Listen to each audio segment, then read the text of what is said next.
Hey guys, what's up? Thanks for joining me today. This is the 2017 FE501.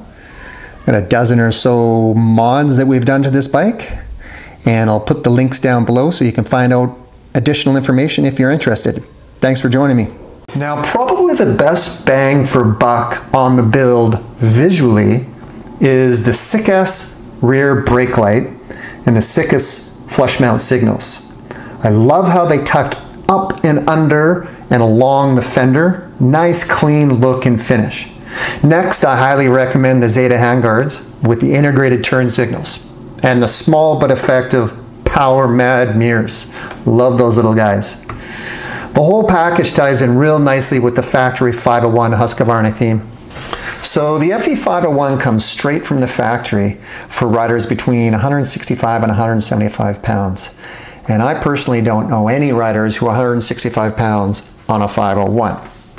So I gave the guys out at RMR Suspensions a call in Abbotsford, BC.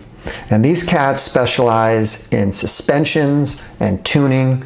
They put in new front springs and a rear shock and got me all set up.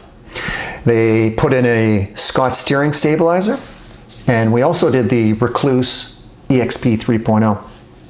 I also put on a swing arm guard from Slavin's Racing, and we did the bulletproof rear disc guard, along with the Tusk Racing axle blocks in blue anodized and CNC for a little additional styling and to ensure proper wheel alignment. Also put on the FMF 4.1 blue anodized with carbon tip exhaust. I'll let you guys have a listen. If you like this video, please subscribe. Thanks for joining. Cheers.